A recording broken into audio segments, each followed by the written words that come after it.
So the technical fall gives York an 18-9 advantage in the team scoring. We head to 174, Joseph Sindoni and Dan Ebert. Ebert, sophomore transfer from Anderson University. Anderson got rid of their wrestling program, and the Bullets were fortunate enough to get Dan to come here.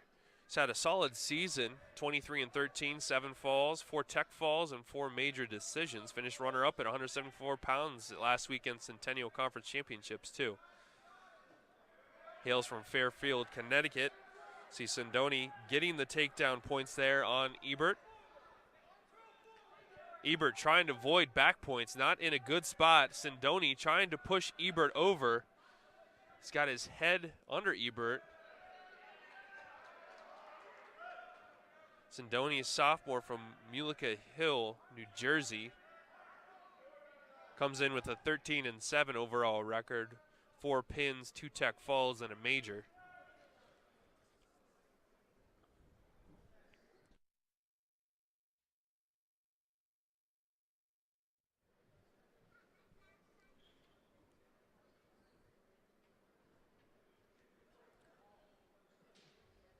Ebert looking to get out of the down position, trying to work his way back up, flips over. Sindoni rolls with him, maintaining the position. Sindoni trying to get his legs locked into Ebert's midsection. He does, so he'll look to flatten out the Gettysburg sophomore. Try to work for some back points. He rolls to the right. Head coach Andy Vogel telling Ebert to pick a side and clear. Sindoni goes to work on Ebert's shoulders.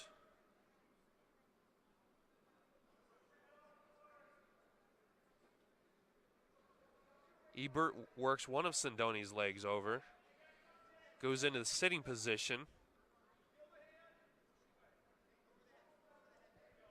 Ebert trying to shake Sindoni off. Sindoni locks in both legs now.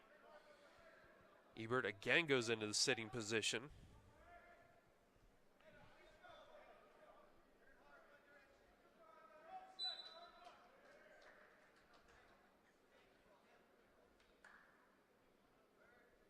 Referee Bryant Meckley will reset the wrestlers in the middle of the ring. Middle of the mat, excuse me.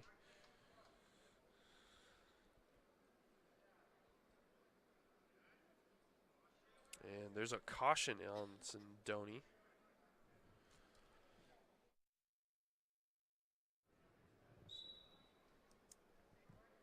Ebert stands up, looking to break Sindoni's hold. Just 6 seconds left. Ebert tried to flip over again. Sindoni rolls with the move, and Sindoni's going to ride out the time.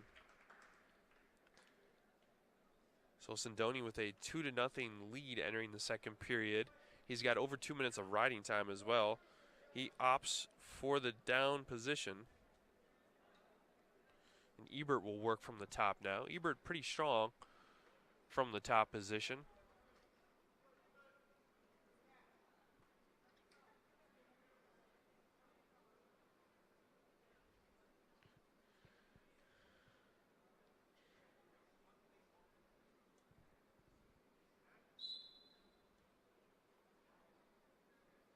Ebert rolls back, looking to put his legs into Sindoni. A little bit of a dangerous position for the Gettysburg sophomore if Sindoni was able to flip around. But Ebert makes good use of his body there, sinks in his legs, and he'll go to work on Sindoni's upper body there. Ebert likes the high ride. He's able to use his length and body weight to his advantage to work those shoulders to some back points. He's got Sindoni's head locked in there. Sindoni flattens back out on the mat to break the hold. Ebert trying to lock in, grab hold of Sindoni's head in his arm.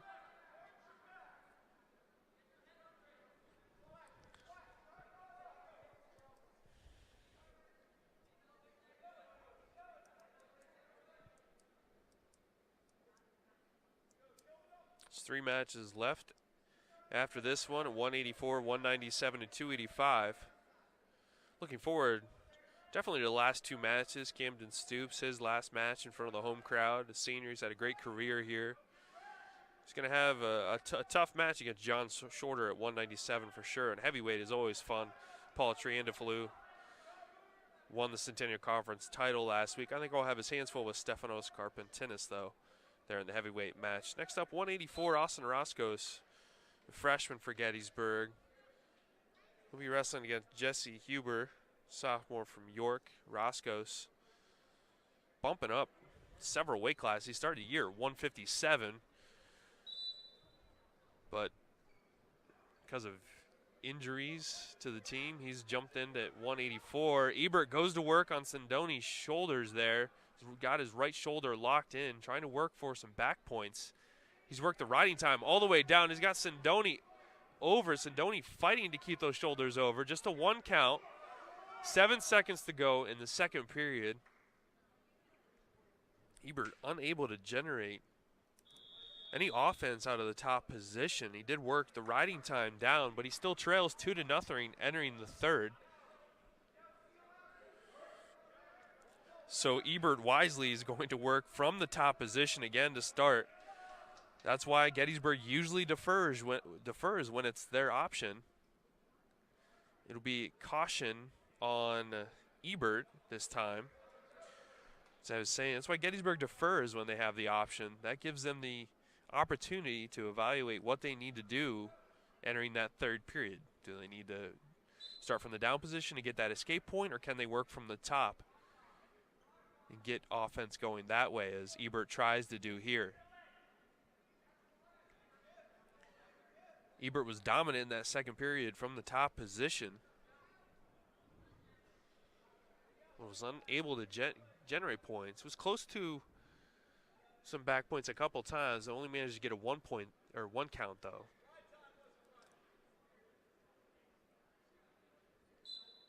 The stalemate is called.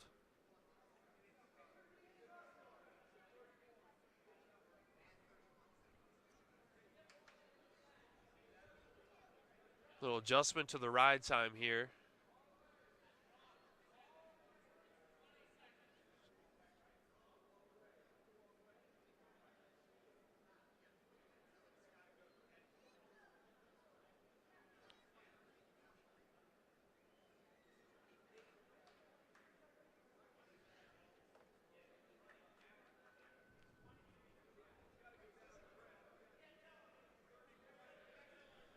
Just sorting out. So sorting out the riding time. It'll be 23 seconds for Ebert. We are 31 seconds, excuse me, into the period. And it's all sorted out. So Ebert with 23 seconds of riding time.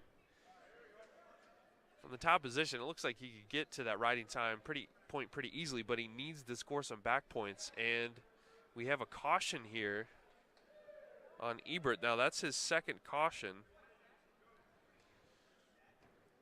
One more and it's going to give Sindoni a penalty point. Ebert locks in, looking for the throw. Sindoni trying to get out of it.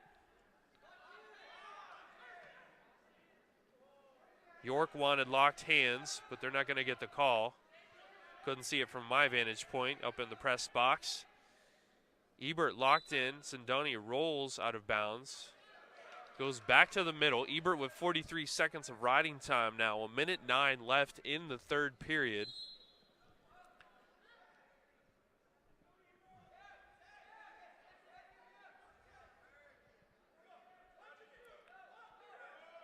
Ebert looking for the back points, trying to roll Sindoni over. Ebert with his legs locked in, one leg locked in. His left leg somehow is on top of Sindoni now. He gets it back down. It's a dangerous position for Ebert. He still has that left leg around Sindoni's arm there and up above his head.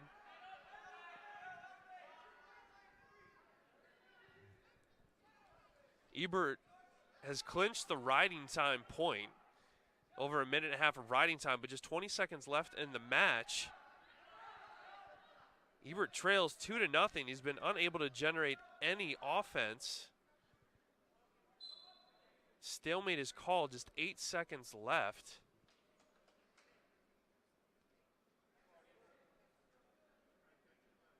Unless Ebert goes right to a near fall situation, I don't think he can win this match.